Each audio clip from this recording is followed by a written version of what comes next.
Hello ladies and gentlemen, I am Samar Thakur and I welcome you all to the class again।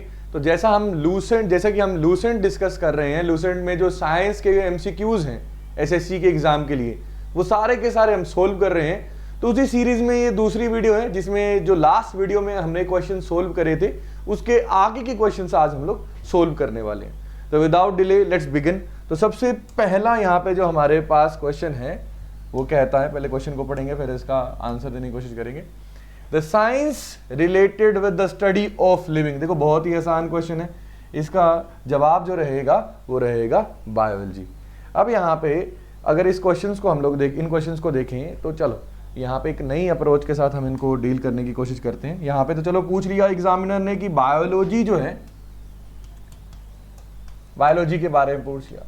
Let us suppose वो आपको seismography पूछ ले या कोई ऐसा सब्जेक्ट पूछ ले जो आपने पहली बार सुना हो, तो इसको कैसे डील करोगे? तो आपको इतना मालूम होना चाहिए कि जितनी भी टर्मिनोलॉजीज हैं जो साइंस में इस्तेमाल हो रही हैं, पॉलिटिकल साइंस में इस्तेमाल हो रही हैं, ज्योग्राफी में इस्तेमाल हो रही हैं, ये सारी की सारी टर्मिनोलॉजीज जो हैं ये ग्रीक भाषा से और कुछ एक लैटिन भाषा से उठाई गई हैं। तो ग्रीक भाषा के कुछ एक शब्द हैं, उनकी अगर थोड़ा बहुत आइडिया हो जाए तो आप वैसे भी इसका अंदाजा लगा पाओगे। तो यहाँ पे जैसे मैंने लास्ट लेक्चर में बताया था वही अप्रोच यहाँ पे सीखेंगे, एटमोलॉजिकल अप्रोच। एटमोलॉजी मतलब शब्दों की पढ़ाई, स्टडी ऑफ वर्ड्स, ठीक है। तो अगर एटमोलॉजिकली देखें तो ये शब्द जो है ये दो शब्दों से मिलके बना है, बायो प्लस, अगर देखें इसको तोड़े तो ओलॉजी। अब बायो का मतलब होता है something that is related to living, और यहाँ पे जब लॉजी की बात कर रहे हैं we are talking about specific study.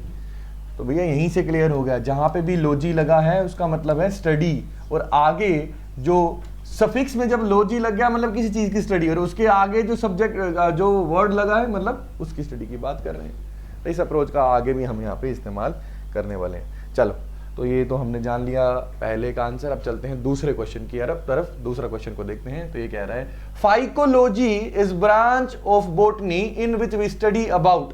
Options देख लेते हैं। एल्गी कह रहा है, फंगस कह रहा है, इकोलॉजी कह रहा है, वायरस। ये लास्ट लेक्चर में भी हमने क्वेश्चन डिस्कस करा था, इसको इसलिए डिस्कस कर रहे हैं क्योंकि हमने लूसेंट में जितने भी क्वेश्चन हैं सारे के सारे डिस्कस करने हैं। तो हमने भी देखा था यहाँ पे किसकी स्टडी है, एल्गी की। यहाँ पे जो फाइको वर्ड है, अगर आप ग्रीक में देखोगे this words refer to algae, और अभी जैसा मैंने रिपीट करा ology, ology means study of algae. The answer should be A. चलो, एल्गी की अगर हम बात करें तो सवाल आपने ये देखा ही होगा, इसके बारे में हम देखते हैं। तो एल्गी जो है ये बेसिकली एक्वाटिक फोटोसिंथेटिक ऑर्गेनिजम्स हैं। इसका मतलब समझते हैं, एक्वाटिक का जैसे हम सब जानते हैं मतलब पानी में रहने वाले, या एक्वा शब्द का ही मतलब क्या है, पानी। तो पानी से जुड़े हुए, पानी में रहने वाले ये हमारे पास क्या है, सॉरी जानवर नहीं है, प्लांट्स हैं, ऑर्गेनिजम्स हैं, ठीक है। और ये फोटोसिंथेसिस करते हैं, फोटोसिंथेटिक ऑर्गेनिज्म का मतलब, ठीक है। अब एल्गी की बात करें तो एल्गी बहुत अलग अलग तरीके की, ब्राउन एल्गी, रेड एल्गी, हमारे पास ग्रीन एल्गी, अलग अलग तरीके की एल्गीज हैं। लेकिन उन सारी एल्गीज की जब हम पढ़ाई करते हैं तो उसको किस में करते हैं, फाइकोलॉजी में करते हैं। अब इनको हम लोग प्लांट किंगडम में भी पढ़ते हैं। जब इनको प्लांट किंगडम में हम पढ़ते हैं, देखो जब जो हमारे पास लिविंग ऑर्गेनिजम्स हैं, जितने भी एनिमल्स हैं, इंसेक्ट्स हैं, प्लांट्स हैं, जितने भी लिविंग ऑर्गेनिज्म हमारे इर्द गिर्द हैं, अलग अलग साइंटिस्ट ने अलग अलग क्लासिफिकेशन से इनको क्लासिफाई करा। अब एक अप्रोच है जिसमें सिर्फ लिविंग बीइंग्स को हम लोग दो क्लासेस में बांटते हैं, यानी प्लांट और एनिमल। इसके अलावा कोई और हमारे पास क्लास नहीं है। इस अप्रोच के हिसाब से देखें तो जो हमारे पास सारी की सारी एल्गीज हैं ये प्लांट में आती है, और प्लांट किंगडम में भी फर्दर हम क्लासिफिकेशंस करते हैं, जिसमें हम थैलोफाइटा को डिस्कस करते हैं। तो जो थैलोफाइटा है उसी में थैलोफाइटाज में से एक हमारे पास क्या होता है, एल्गी भी आती है। ये आगे जैसे जैसे क्वेश्चंस आएंगे मैं आपको डिटेल में डिस्कस भी करवाता जाऊंगा।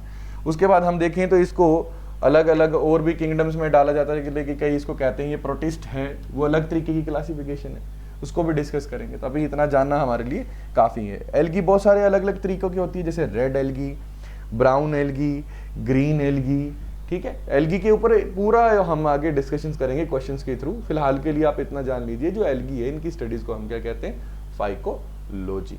चलिए, अब ये हमने लास्ट जो लेक्चर था उसमें भी क्वेश्चन डिस्कस करा था, उसी से रिलेटेड है, देखते हैं आप इसको जवाब दे पाएंगे, इसका जवाब दे पाएंगे या नहीं। Oath taken by medical graduates is given by, जो मेडिकल ग्रेजुएट हैं, जो एमबीबीएस कर रहे हैं या फिर डॉक्टरी की पढ़ाई कर रहे हैं, वो एक शब्द लेते हैं कि अपने पेशेंट्स की वो सेवा करेंगे, ये करेंगे। तो वो शब्द जो है उसको बनाया किसने, तो उसकी शुरुआत किसने करी थी? तो यहाँ पे अगर हम देखें तो हमने लास्ट लेक्चर में भी देखा था कि ये सारा का सारा काम फादर ऑफ मेडिसिन जिसको कहा जाता है, हिप्पोक्रेट्स का करा हुआ है। किसका? हिप्पोक्रेट्स का करा हुआ है, जो हमने लास्ट लेक्चर में भी इनके बारे में डिटेल में पढ़ा था। चलो आगे चलते हैं हम लोग। अब अगला क्वेश्चन जो है आपके सामने वो है branch of biology in which we study about relationship between living and their environment. ऐसी ब्रांच ऑफ साइंस जिसमें हम लिविंग बीइंग्स और उनके इर्द गिर्द की जो चीजें हैं उनके बीच में रिलेशनशिप पढ़ते हैं, उसको क्या कहते हैं? तो यहाँ पे अगर आप ऑप्शन देखेंगे तो लिखा है physiology, genetics, ecology, geology. So no doubt इसका आंसर होगा इकोलॉजी। अब इस शब्द की एटमोलॉजी समझेंगे और इसके मायने भी हम लोग यहाँ पे अभी समझेंगे, ताकि सिर्फ आप इसी का जवाब ना दे पाओ, इस तरीके के कोई भी क्वेश्चंस आते हैं उसका आप जवाब दे पाओ।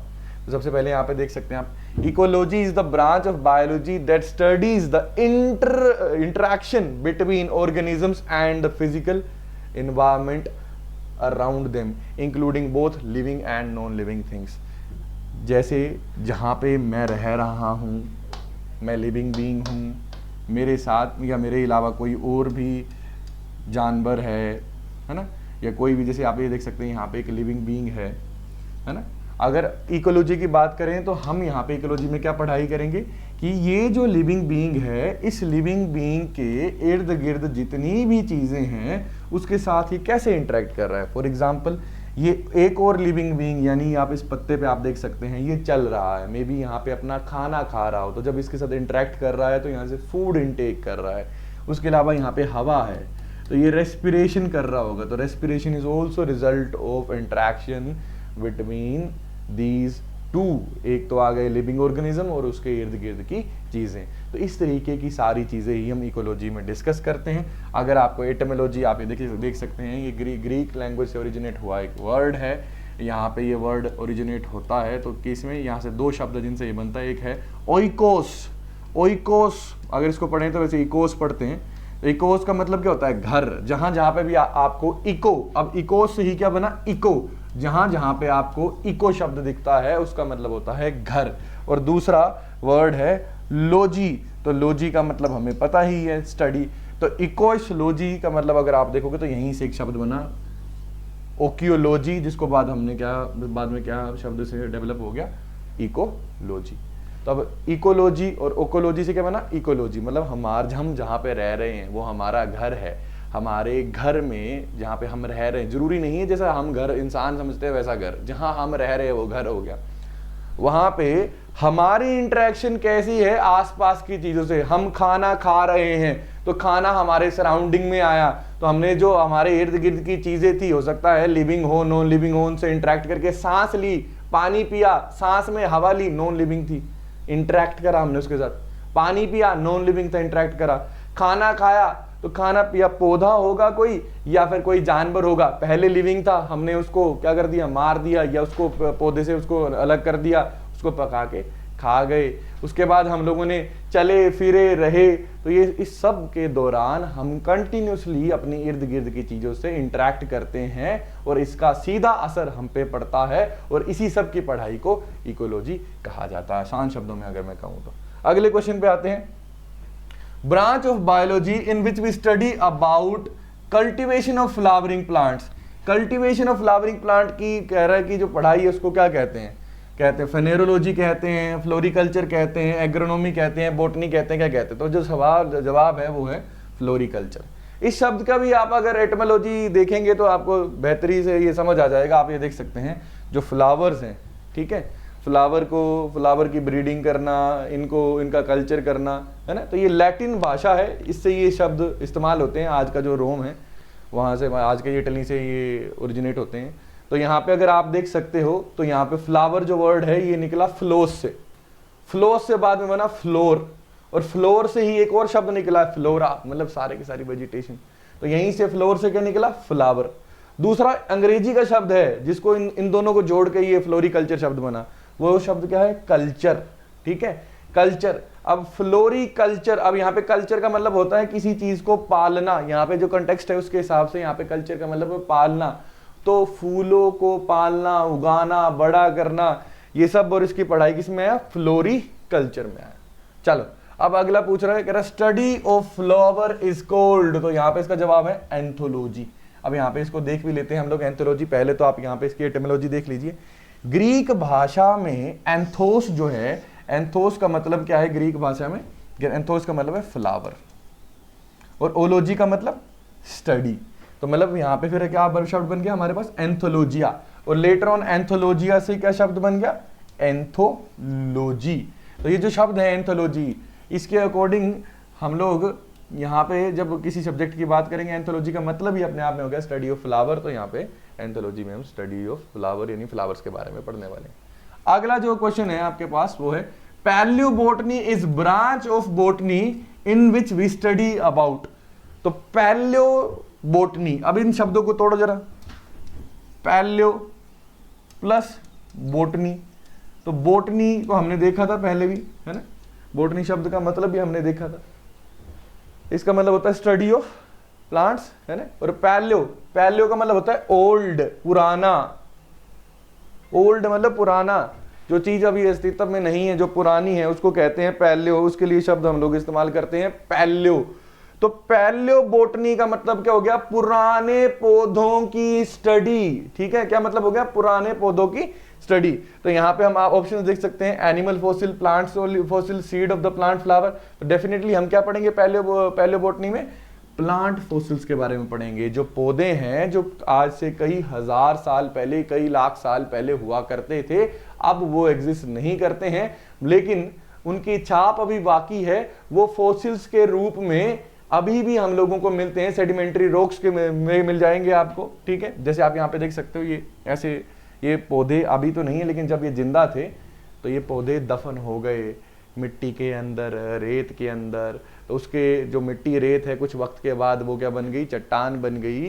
तो उनके अंदर इनकी छाप आज भी है। और अगर आप जो हमारे पास जो पैलियोलॉजिस्ट हैं, जब इनकी स्टडी करते हैं तो वो क्या करते हैं, इन फॉसिल्स को बाहर निकालते हैं और देखते हैं, इनके पूरा का पूरा इनकी स्टडी करते हैं। तो पैलियो, अगर हम बात करें बोटनी की, तो पैलियो बोटनी में हम प्लांट फॉसिल्स की स्टडी करते हैं। चलिए, इतना काफी क्लियर हो गया होगा। आगे चलते हैं अगले क्वेश्चन की तरफ। क्या रहा है, mycology is the branch of botany in which we study about. अब हमने फाइकोलॉजी देखा था जैसे, वैसे माइकोलॉजी है। माइकोलॉजी में हम लोग फंगस की स्टडी करते हैं। किसकी, फंगस की स्टडी करते हैं। इसका ओरिजिन भी देखते हैं, इसकी एंटोमोलॉजी भी देखते हैं, सब कुछ हम देखेंगे। आप तो सबसे पहले आंसर क्या है इसका, फंगस है। अब सबसे पहले इसकी देखो, ये देखो एटमोलॉजी देख लो। तो एंशिएंट ग्रीक से ही माइकोलॉजी शब्द आया है। अगर आप यहाँ पे देखेंगे तो म्यूकेस, अब ये देखो, ये म्यू, यू है ना, कापा है ना, और ये जो है, ये लिखा हुआ है, ये ग्रीक भाषा में लिखा है। आपको इसको पढ़ पाना कोई मतलब जरूरी नहीं है, ये आपसे एग्जाम में नहीं पूछा जाएगा, खाली आपने ये याद रखना म्यूकेस। तो म्यूकेस जो शब्द है, ये ग्रीक शब्द है जिसका मतलब क्या है, फंगस। ठीक है, जिसका मतलब क्या है, फंगस। ठीक है, और जो सफिक्स में लोजिया लगा है, या मतलब लोजी लगा है शब्द, इसका मतलब क्या होता है, स्टडी। तो माइकोलॉजी क्या हो गया, स्टडी ऑफ फंगस। अब फंगस में बहुत सारी चीजें आती हैं, जो हमारे सर के ऊपर डैंड्रफ है, मलेशिया कहते हैं, वो भी फंगस है। अब हमारे पास, हमें कई बार एथलीट्स फुट करके बीमारी हो जाती है, जिसमें हमारे पैरों में है ना दाग से हो जाता है, वो भी क्या है। और उसके बाद दाद, खाद, खुजली, ये सारी फंगल डिजीज है, वो भी फंगस है। ब्रेड के ऊपर लगती है, वो फंगस है। मशरूम फंगस है। हाँ, तो ये बहुत सारी अलग अलग फंगस है। इन सब की स्टडी को हम क्या कहते हैं, माइकोलॉजी कहते हैं। ठीक है, यीस्ट हो गया, जिसको खमीर होता है, जिसको हम लोग केक वगैरह बनाने में भी इस्तेमाल करते हैं, सारी फंगस है। इनकी स्टडी को क्या कहते हैं, माइकोलॉजी, भूलना नहीं। ठीक है, आते हैं अगले क्वेश्चन के ऊपर। Silviculture is the branch of botany which deals with which of the following. ठीक है, silviculture is the branch of botany which we study, in which we study about culture of algae, development of forest, culture of fungus, या फिर सिल्सीफीडिया plant. तो भैया जो answer है वो है डेवलपमेंट ऑफ द फॉरेस्ट, या बिल्कुल सही आंसर जो है इसका, डेवलपमेंट ऑफ द फॉरेस्ट। अब जो फॉरेस्ट है ना, इसका बड़ा इंपॉर्टेंट रोल है हमारी लाइफ में। अब अगर हम फॉरेस्ट की बात करें तो फॉरेस्ट का जो एग्जैक्ट अगर हम इसको डिफाइन करें तो फॉरेस्ट का मतलब होता है लैंड विद ट्रीज, जहां पे क्या हो, बहुत सारे ट्रीज हो। ठीक है, इसके बहुत सारे इंपॉर्टेंट रोल हैं, इकोलॉजिकल बड़े सारे रोल हैं इसके, बहुत सारे इकोसिस्टम को सपोर्ट करता है। ठीक है, छोटे छोटे माइक्रो इकोसिस्टम को। ठीक है, फॉरेस्ट जो है बहुत सारे जीव जंतुओं का घर है, प्लांट्स के अलावा हमें ऑक्सीजन प्रोवाइड करता है, बहुत सारी चीजें हैं। ठीक है, अगर हम बात करें तो उनमें ये हमें मदद करता है। तो फॉरेस्ट आर वेरी इंपॉर्टेंट। तो इनको प्लान करके इनको हम लोग क्या कर सकते हैं, इनको डेवलप कर सकते हैं। ठीक है, तो इनको डेवलप करने का जो पूरा का पूरा मतलब, अब देखो कल्चर का मतलब मैंने बताया ना आप लोगों को, कल्चर का मतलब क्या होता है, पालना। तो फॉरेस्ट पालन या फॉरेस्ट का ख्याल रखना, silviculture is what, it is study in which we see कि भैया किस तरीके से फॉरेस्ट को कंट्रोल किया जाए, किस तरीके से इनको क्या करा जाए, पाला जाए, बढ़ाया जाए, ये सब इसमें सिविकल्चर में देखते हैं। आते हैं आज के आखिरी क्वेश्चन की तरफ। Branch of agriculture concerned with production of crops, crops की प्रोडक्शन के साथ कौन सी ब्रांच है इनमें से, कहता ब्रांच ऐसी साइंस की जो क्रॉप्स की प्रोडक्शन के साथ लेना देना रखती है। तो इसका हम देखते हैं एग्रोटोलॉजी, एग्रोनॉमी। तो यहाँ पे जो आंसर है दैट इज एग्रोनॉमी है, बिल्कुल एग्रोनॉमी आंसर है यहाँ पे। इन शब्दों को भी तोड़ेंगे तो आप देख सकते हैं agronomy is a branch of agriculture that use science and technology to improve manage production and use of plant for foods, fuel, fiber and other things। Agronomy में बेसिकली क्या करते हैं हम लोग, एग्रोनॉमी में हम क्या करते हैं, हम देखते हैं जो भी हमारी बस फसलें हैं उनकी प्रोडक्शन, जो हमें फसलें क्यों उगाते हैं हम लोग, ताकि हम उसका इस्तेमाल कर सके खाने के तरह, या फिर अब उन फसलों से हम लोग कॉटन, जूट, ऐसी चीज़ों की फसलें लगाएंगे जिनसे कपड़े बनाएंगे, है ना। अब हम बड़े बड़े टिम्बर वाले पेड़, टिम्बर इन द सेंस लकड़ी वाले पेड़ लगाएंगे, उनकी लकड़ी को हम फ्यूल की तरह इस्तेमाल कर सकते हैं। अलग अलग पर्पस के लिए हम फसलें लगाते हैं। उन फसलों को किस तरीके से बेहतर तरीके से उगाया जा सके ताकि उनसे मुनाफा बनाया जा सके, ठीक है, इन सबको हम एग्रोनॉमी में पढ़ते हैं। चाहे उसको खाद डालनी है, चाहे हम लोग देखते हैं कि उसमें अब कीटनाशक डालना है, ये सब हम एग्रोनॉमी में पढ़ाई करते हैं। ठीक है, अगर एग्रोनॉमी को आप देखोगे तो यहाँ पे आपके पास ध्यान देंगे अगर आप यहाँ पे, तो ये ग्रीक भाषा से ही ओरिजिनेट हुआ एक वर्ड है, जहाँ पे आपके पास एग्रोस वर्ड है। एग्रोस का मतलब क्या होता है, खेत, फील्ड। ठीक है, एग्रोस का मतलब क्या है यहाँ पे, फील्ड। ठीक है, और ग्रीक वर्ड में ही दूसरा वर्ड है यहाँ पे, देखो देख सकते हो आप, नोमियोन्स। ठीक है, यहीं से क्या बना, नोमोस। ठीक है, नोमियोन्स का मतलब क्या होता है, अरेंज, और नोमोस का मतलब क्या होता है, अरेंजिंग। ठीक है, तो एग्रोनोमोस जब जुड़ गया तो इसका मतलब क्या हो गया, एग्रीकल्चर को क्या करना। ठीक है, एग्रीकल्चर को क्या करना, कह सकते हैं कि उसको उसमें से फायदा लेना, है ना। तो एग्रोनॉमी की बात होगी, तो यहीं से बाद में वर्ड चेंज होके क्या बन गया, एग्रोनॉमीज, और अभी यहीं से वर्ड मैंने हम देखते थोड़ा बदल के क्या बन गया, एग्रोनॉमी। ठीक है, चलिए, बहुत खूब। तो this was today's lecture. I hope आप लोगों को समझ आ गई होंगी अच्छी से चीज़ें, और आपने ये जो कंसेप्ट है एटमोलॉजी वाला, शब्दों को तोड़ के उनका मतलब समझना और उससे आंसर तक पहुंचना, ये आप थोड़ा कंसेप्ट समझे होंगे। तो प्लीज़ इस वीडियो को अपने दोस्तों के साथ भी शेयर कीजिएगा। आपकी सपोर्ट अच्छी रहेगी तो ये सीरीज़ हम लोग एंड तक कंटिन्यू कर पाएंगे। इसी के साथ लेते हैं अलविदा। Have a very good time.